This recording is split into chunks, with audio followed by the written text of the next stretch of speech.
mamu bu ata Christopher atenkro na wudi abu nua no sa asem kro Yesu di bebu nipa hwa ni sunsu Yesu de ohwa kumam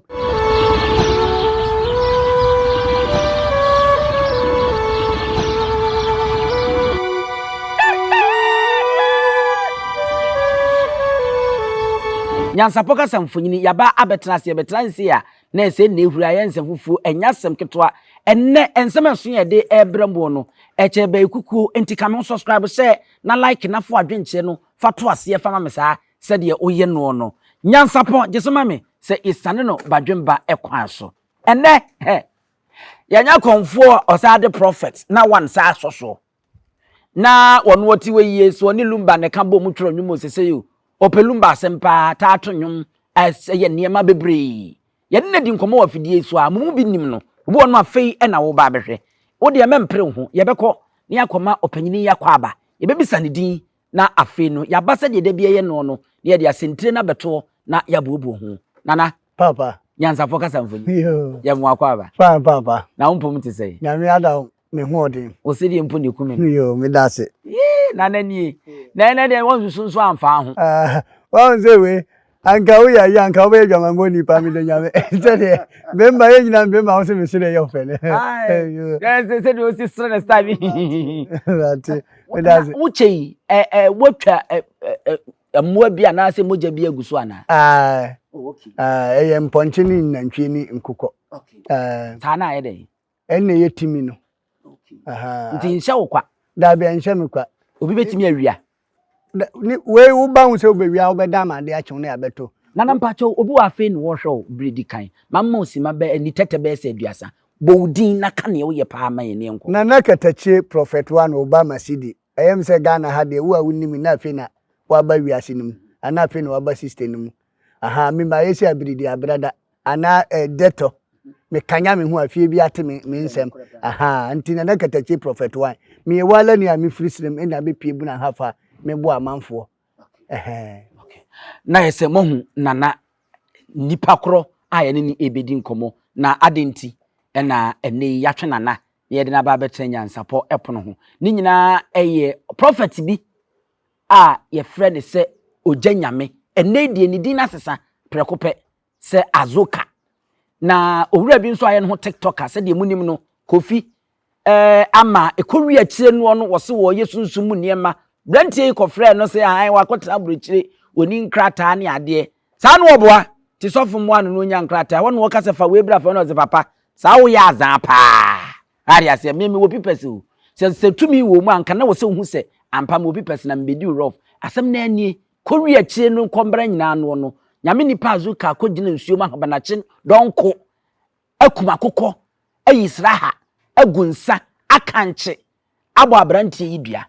abrantie no nso de abepa so ebebre na akeka bi dia fa kwakubo nsam no nyina abamu ene ajagoraja no nyina ba abeka bi na ye no de me ka cho asem piese ya no anya botre na watwe nyansa poka samfonyini na ye di nyansa no nananom de anwene de ato no ya besane no badwembe mamam tie na ye behwe spiritual aspect no sunsum mu famu no saa ne ma no kora no ni sunu ne ban no ene sei enti kan ho na yenya prophet one yidie nana katachi wa edie yede ne nhye nkomo nase nana mame nsamu akwa ababiem fine papa megidi se ensem ya mabo no tofuo yi de ekwa eba nyina no atete bi wo hu bi yeah okay ampa ojanyame ana efre na Azuka ana efre na ojanyame ase efre na Azuka no wonya sofo wo ye komfo ya ye nkuromfo no bia na so wa asore nya abotre ye bewura ba wuru mu nde wonya sofo wo ye komfo mamenka ase minkyerɛw se kase odifo ana ye kase sunsun sofo a dada boat ntimi hu se unim na papa na wabo abebebom debi o dada boat mu eno difo akwa sofo akwa ya Fliko TV wo hwe omo na wo hwe rabi mu atebubu rabi Azuka utum se omo ye balance diet omo nye sunsun sofo omo ya akomfo na omo brande omo ho eno ma yesa sunsun sofo mfampa boa nwura sori dam mi se mi wo fa yegidi kokko sofo de odi mami achi ankasa watebu kwam danso wo yegidi kokko sofo omo no se woni sunsum wura anya asem a enya afa na akofa mponchi do omu yusu sa anema no ba se penita obedwa ma eka na okukuam wo be dili sunsum wa obetuche meni ohini bi nya asem meni hini bi nya asem wo ka kire me se mentwen na mehu ama wa hu se won na kuro no di no ofa me do nyankopon asem wa me ka central nya menje me nkwa andu 3 days ya sie no ya ene na eche se wo yetimi wura enti Azuka no wo ye komfo ena tie niye Azuka eye gbalagba eye bodua da bi wo se ye bofo din bofo meba ye be wura twiro no mu Azuka eni asibi nedam eye anhunafo obosom asibi eye gbalagba asibi akwese police ni se de ni nua ye soja no saa entomu nyina weke ma aban se wate ase enti Azuka no adan na wankofo obofo Michael ankofa Gabriel ankofa Angel ene wakofa Azuka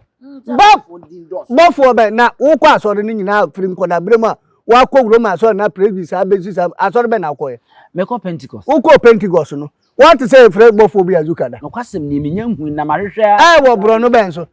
sa ba bro no efiri bro no benso na ba ye ya konfudi eye gbalagba eye bodua na wo yusu se wate ase bofo be na efre na Azuka ya be ko Bible mu na ya hwa de bi omo ye sankrofo no ya azamfo Azuka no wonye sofo yenko Romans chapter 16 verse 18 yentie the Bible ka 16 verse 18 yenko Romans chapter 16 verse 18 wase na won a wote saa no Azuka mo omote saa no nsum ye na awurade Yesu omo nsum awurade Yesu na mmom no nsum won ara wo yafunu omo sum omo yafunu Azuka no sum ni yafunu yenko wo de takramade Azuka de takramade ne adokodoko eni adokodoko sem edada won a edada na asoro mba na omote na ase ne omo nimbone akoma enti Azuka wonye so for ye komfo yeah Romans 16:18 yensan ko Matthew chapter 7 verse 15 to 16 yenti yanko Matthew chapter 7 verse 15 wase munhwe mu ye adifo atorofo wase munhwe mu ye asore mba e wa Azuka mo atorofo ho na wonam dwantin nguma mu Azuka ye no hu say dwantin nguma mbeba asore mba nchen na wo mu de Azuka mo de wo ye mpataku omo ye mpataku adufudipefo arafo enye sofo a wate asode ene ni di nkomo yi komfo prophet 1 Obama City won ye ni bo nkomo na asem no ye nyanko ba bia nso age mensem ya yensanko Leviticus 27 verse 28 yanko natie hi masa don't drive the lion 27 verses 28 wase enso monso biara tie obi be shira so ama awrade no ade a owo nyina mu o onimpo abu na asasi o ene de owo nyina wonhwe ye na wanton say what biara say anointing oil say ade biara wo say what the Bible nika unse ndo moton kawa omo spiritual kawa de ben kawa nyankopon say yenye den yenton enti Azuka mu ye business for woya komfo na ono no wonyanko high level no afa na wo ba mo woya akola wo akom no mu eno no branding no na waye no say sofo Azuka nya sofo woya komfo bosom no babia ya wote ni nyina mini babia sa agbalagba ne hye na nya abotre onyi ne se opanyin ni dwumadi a odie bia wuntumi nya bie ene bia atan bi na atan ne ntina o keka saa ensem sanse yen rede esi ye enam so ma Azuka ekogina nsumi sana na wuti we na masada boapa se me be so wahwe a se na wo be fa no me bawo bebiri aba me ho who say last me program me catch na o say ma me bi ba me ho a wo ba be so mahwe a me chi no no de na esi ye me di ni kwa hwefie e ma kromu abayifo nyina se o ma tu chama yensan ko Jeremiah 23:16 Jeremiah 23 verse 16 tie odi for Jeremiah number 23 verse 16 wase mamuntie adifo no wase mamuntie Azuka mo wase mamuntie Azuka mo eyankom tro e no mo hye eyankom tro no mo hye na emfiri mi awra emfiri nyankopon say what Jeremiah 23 verse 16 o si mamu ntie Azuka mo na yan o si adifo nka Azuka yes say na asam da aba wo kan hu bi obi o kan hintansem bia friend ayi odifo ntime ntie omo ayen kom to tro no mo twa enye no kure sebe nyankopɔ ka ni otobosuo wo si mamu ntuo Azuka kom tro no mo hye no wona ahuhudie mu omo pen bibinti ahuhudie nti na omo de hye sa nkom no wona akoma mu omo akoma mu ni omo nyensam anisadi hunu na omo de hye entu Azuka timi bia ntini mu emfiri nyankopɔ nyame nnim Azuka o ye comfort direct yanko 2 Corinthians 11 13 to 15 wase na saa nimpa yi ye saa Azuka mu yi de asumafo atorofo omo ya atumafo adadafo adumafo ndadafo wadane won ho be ye se Kristo asuma Azuka mu ayo mu se Kristo asumafo 14 no mama mane gam nwanwa efise Satan mpo wadane no ho be ye se obofo yanko enti se na asumafo nso dane won ho be ye sa Azuka mu dane won be ye se abofo a so mo ya mo se tene abofo a mama mane nyam nwanwa Satan mpo nse de omu djuma sitie enti ebewie Azuka se de ni djuma sitie nse de ekoyie na mena no wo bodo tu wo bo na mena ena wa bre ni timi na ase tema Samson na ni timi wo ho no rasta na ahondi wonmu omu twa ye pe na omu ahyase e ma ne ma nyina kofo nti no Azuka timi nyina kofom ena nso na wokogbo ayi wokogbo ya paye no na danum no antie unso twa akokọ na akokọ na mfa odan ni nchemu yenko Zafania chapter to answer na me bacho munya botansa na be read Zafania no waka asem bi wa ha na me pese ye elaborate kakra wa ha no wo se otwa akokọ no no akokọ ne dan ni odan ni nchemu asem wo ho na se coffee pages no de o kan wan carbon asofo no de aza manfo saa gibinimu e de atena camp wo yare na kwa wo se mpaibo wono ne ba yare a yemfa no ko doctor. That is mindset. Enti se no se akokọ nanka be fa nanka ne dabrim na wo se se wo da ya nanka abofo nu som na coffee pages no omo de akoye de se omo de ye wo ye se ni de nya se hute amfa ena Azuka we comfort direct ba wonya ndu high level no enti fana wamfa ne ni nsuo na ukogire mu no ye betimi akase nsuo no kra ne bo anyo so nsuo na antie nu nsuo na antie Azuka antie snap na ode ko ho no no nsema se wo ka no enye ne na wo ko kan ye enti ye beka se the whole show na Azuka bom modern humache de camera si so ko twae no eye agoro bi ohunahuna bi keke wono de anim se ya se menye hute ya hunahuna ma coffee pages nsuro nyankopɔ kura nhyira boy no boy ne na ya ma ya hu se Azuka na oyuso busom ba me de di ni minim dada minim se gbalagba na oyuso coffee pages no mo nsuro ontimi ye ni hute ya hunahuna baburo no ka na obi akogina nsuo mayi atwitwa ne tinwi agunsa snap mebao na konfo a wono so na akoma ba wa akogina jamu asa ade kya ne na anworo nso ene nso e se wudi kan okoto nkyere se wakodi bi o last quotation ne yenko Zefania chapter 1 verse 4 wose metene mensa Juda so wose wo betene ne nsa o Juda so eni Jerusalem fo nyina so na metwa Baal wose wo betwa Baal nkaye no eni abosomfo asofo no ne awrade asofo a eni awrade asofo a watu omudin wapu nyankopɔ din no afiri asase so enti nyankopɔ se obetwa Azuka mo chapter 2 verse 18 yanko afi Azuka mo de munyi abufuo kokobone bufupe bususam eni awufusem nyina emfiri mu anum ntungu bonsam kese pa ema Jesus wan konfo ya nwanwa na katache prophet one said akufo ado woman the whole Ghana a konfo president na me tena omo so ya no ma ni ti say egil won miti ayese abo pato ase camera ni ctc etwa no ho abere bia me hu mimbom na nkese me be sofo enye de omu ye eya me hu omo ti say ahwende a enipon ase nkola wu balu se ofu no mo ajam fu a se won konfo hi masa from my case me wo so master mpo matete ne jeans enti wo ya onika ne betwunto ma Azuka mo mfa mo company na kataje Ghana kura me hu sofo betimi wa me yehu se enema na akoye ni nyina ni akenkan sama ya kenkan ni ade nyina no wa me yehu pefe se de yetwe konkron ne kan ye so mudi a na se Azuka ne ma we ye ni nyina frakadam ene ade enu tie ne na ma me nyina so na mbisa se hoin na wo so ogunsa yes wa bisa na mbeka wa ni susu a wuntim fa hunahuna patuo me se wonna ni susu chen me say mintimi mbedi sofo ma ni yeye enye ma adwuma ena adwuma chede obia ne de enti na maka Abraham tonjom sisiramafo tonjom kwaku jesi tonjom ena kwasi a wo evangelist Morgan abeye evangelist ko abuje wa beye ko akola nyame wa beye na adwuma chede no eye ne part saa niema we bia hia ya akomfo ena nkese etimi saa niema no kogu nsa yi apaye tse tede tetene ye nananu akwaside o mukogu mpa nsa eye apaye de mponchi ni mbiriche kokuro ni nkwantia ko bom paye nsuo nto anaya de bi okuro ma afi no na saa niema ni na atwa out enti nsa guo ni ye ya akomfo ya de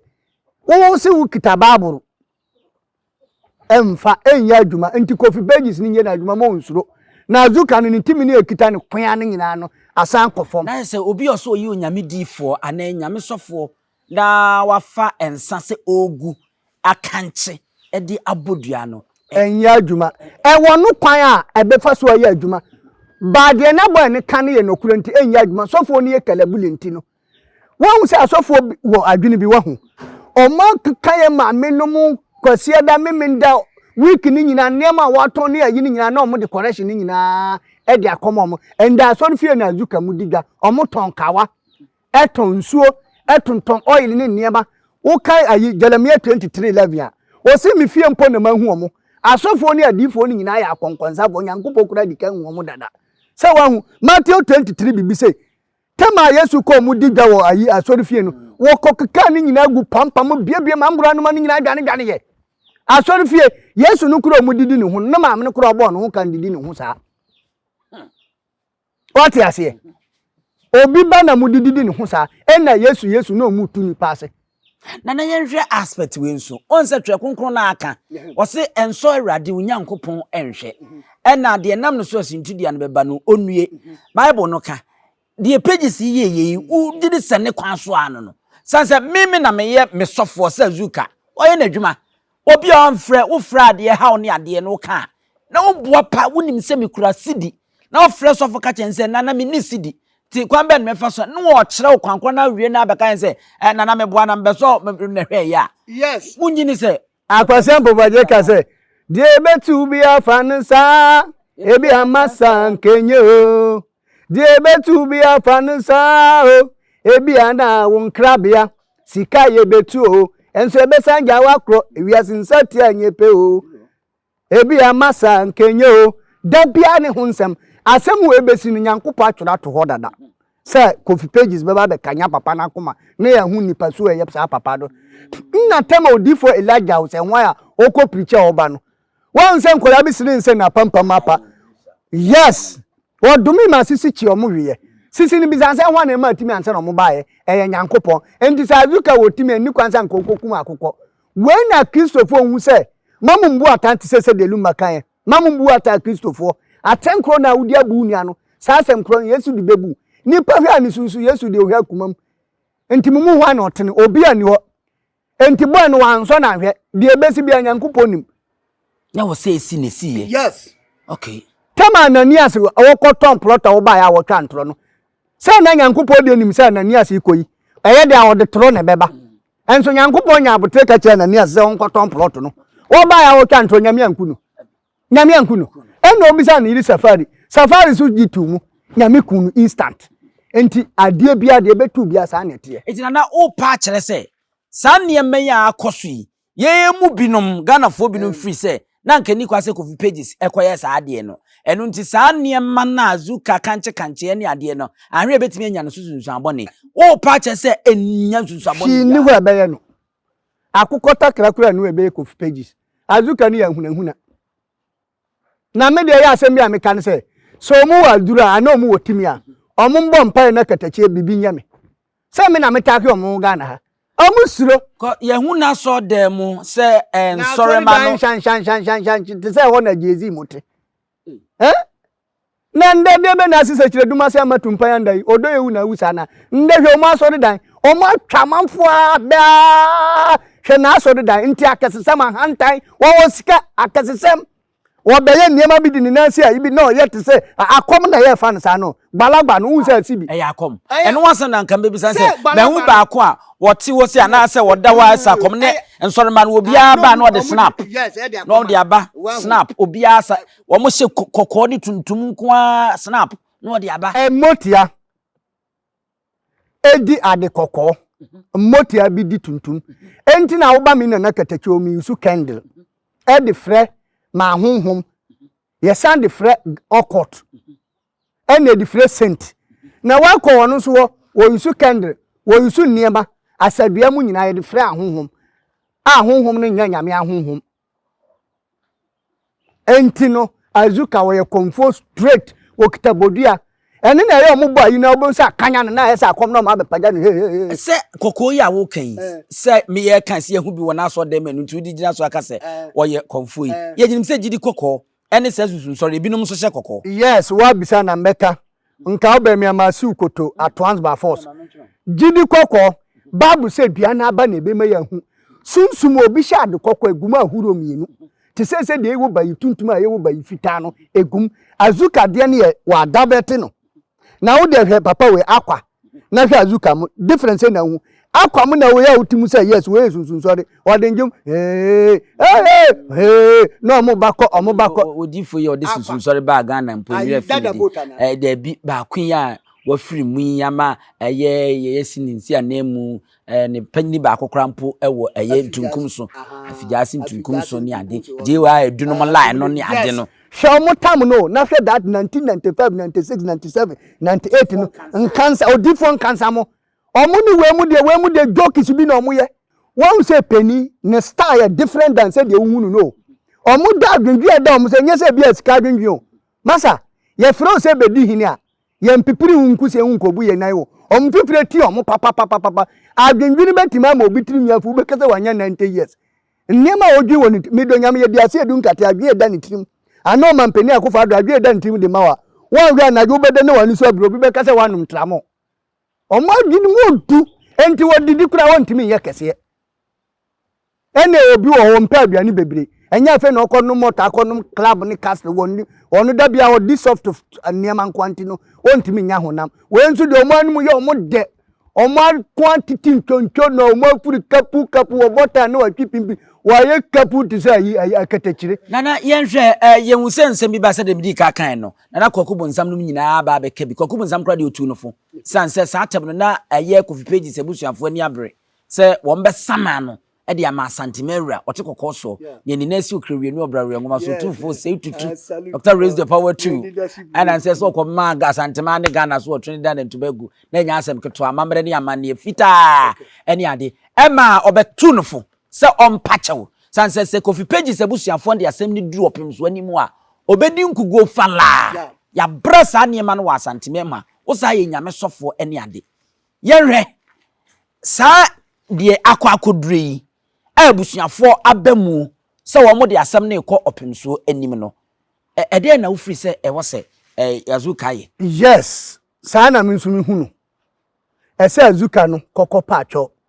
fi se dua na wabo no enye no kwansu dua bo no wabo edi na abusuafo aka ho no woni akola ne na anya yesi ehwenya na ani anya woni akola ne na anya ni kwanse wodi na abusuafo ekoka ntu wonkonkopa acho enye saa na ekoduba bi ese dura obaye mmobo se bi wo wa oboni a oto ba bi nka enti won abusuafo de omote ho e na kofi pages na akoka de abeka wo enti Azuka de abusuafo abeka wa senka onye mfomso dabi wa ye mfomso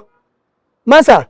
okutre ko wi ma ko na apontrene atimfifire ebi nsida enti opa onkopa ato bi se yewura opemso otikoko so na na moyire nyina ye gold no onkonkopa ato enye saa emfa papa mbe se dua na wabo no wabo ayi animo tandua na eno ne ye bisa se ni tandua na ye adwuma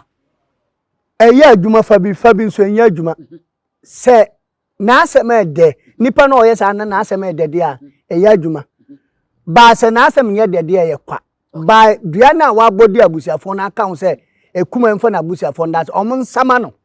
Okay, na se metwase a se eba yi na coffee pages ampa se odi for dia. Na se Azuka nso dua na obo ense nya azan bi ne sa ne ma na wo ka se emfa nsu akokọ no kra amfa na nka ye adwuma dia ne nka ni tandua ba ye adwuma wo fi kuma mu nyina enti abusiafo no nsore. Okay. No mo so nsama no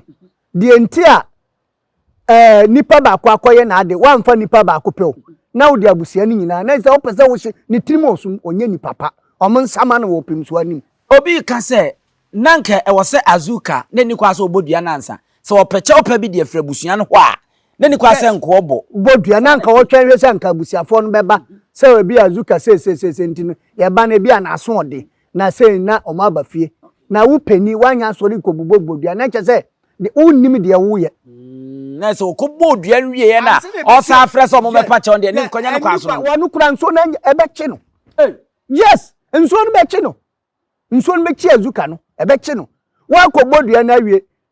se nye kalabula na nka nso no be ya adwuma na ye adwuma wie a na wa sanse abusiafo nsa mepa cho na nge se unji nso no kura ndi se ebetima ye bibi na abusia no sanka kobo dua na omu nyina wu ya nka abusia be ne nsa mepa cho bi se boy no dua wie na wo se abusia wo de abusia ne daze ena nka ekum boy na ekum na abusiafo nyina nka nsi na mfiri omu fia na ayi nkota na nkyere bi na mpramire na mbeda wase masa Proverbs 13:20 uye nyensa fanyensa ba wo yokwase a mo nyina mo soro amotete wo se omo ye nyame nipa na ye mo ye nyame nkokwa na se nana se metewase a se abusua na mpa timi de kopem so animu a ye ni asem mu asem fam mopem so na emom de wo kan de anhwa anka Azuka ho betimi a kire no ho bechi na nyese wa anhwa anka no ho bechi no na kutre nko wi ni mako na ponkyere ni ntim fifra bre kwa woni mu hwe nka fa nipa ba akukura ya bia o nka se bia nipa ba ku ushi abusia ni nyina asem we bia se o asa obeka ya yem se 2016 ni ma na asese ye beto aba no no owura ba ko fense abronye omo bo abato komise dua sa atem na ye shaloto se ne ho yem se twan se owia ba no mu a ongu no omo sa de ne ba ne ma no mu das ewo eye adwuma enti enye kalabule ni antis bi no ye de nka be hye mu nyina ase eno na ya de binom sakwadu na ye se o sakwadu se etetofo ma e wo se ba akukọ yampa na nakatachie prophet one papa wutie da bia ya me ba adiba ko amichiri se ye papa mu ne ye bra mu mu duwa bruchire omutim fifire no abetitiu moyira ni abefa ba ko abruchire ba nu kodu no okosira nku ekonwu jezi mu ne lewe mu ne ayi a o se wo mfata no wo ye dogon john ma no wo fire na nakatachie na opeba na mmegina mam ba wo mpe no na wo se me mbon da na me nse na me nku na meku no me mitiri mo odin fi se nipa ye fucking nipa te sa tete de ji de jaka no to ne wa yiniti bemba ne be fa no ne ma mete ho ne wo fate wo ne nua te wo nso wamfa na nkwa bruchira aye se odo nti ja me kwa na wo sa me ho ye se kokoto yanka se kokosen se wo bi frɛ me se wo yira ye wo sa na he masa wonu atupabu a wunduru wase na nakatachie me ye wala ni na be pie bu na hafo wa opem wa nya bire ne di pesika sika kwanko na direction ko kasa tintin toponko kwantintin bia ko wi abobwa no wal bielma awoyi da wadolmu awa asonna no ba ena ne za mbora so mo ke wa kare so me peace salute di anana ye sorry e de na wo kana de atwato yo na nakatachie obi amana ni nda ho nda Ghana asofo omu dada nipa sese o computer system mu emma sofo obi nkofa anwa emma sofo obi nkofa ayi say anointing dey count na okay na me nko me last quotation offer asofo omudi ayi funu wura asori fie no omu quotation eba mo a obi nya wu na mo atam na asori fie abotene ne nya abotene da ko ye di no ho nkomo why nya abotre agrode ebe ofie me mpepere ho tie say ye be so ye pese ye ka che wala fo se ye so ye be ka kasa mu sei to tibo oti isa kokon tibo oti sa akoko tihisi akoko tibo otihisi akoko abusiafo tibo otihisi akoko ahani edimusi na ya sorry so ya bomu nyina mo ene hwe subscribe share na like na fo adwenche to ase ma me medi ene abusia pani owusu aduom adenti ne ebube ne brebe nse si ebube ebe ye de den kura preko enim sebe odwampupo bi esi kroni mu a wase wadore sra Penny wants nephew, Emma, Asebiam. Blani P. Freemantam Behin say pain, and young Quandewa, Naya Sotron, white. And son, oh dear, Sibefitana, my quadia brain, Siam, will turn in some of the morning. Diana, new year climbing. We are so for crown ye. Tonte, Yanam Sania, I know Yansapo. I want to take on a money, and Takraboni, dear, Fenam Quatriqua. Madame Mount to my effect, need the same. They did Obama. Akola wa no so pese otimu osuma ense bratam The first hon hia na Amerikasa Sabe ka ya twere ni mu nyame nai ebu afa so enye de ya twere ni mu twa nyame Sebedi akone bakwen bodi atwede na se kofi nro ni ya aben ntime nyina ni mu ampata na wo yade ya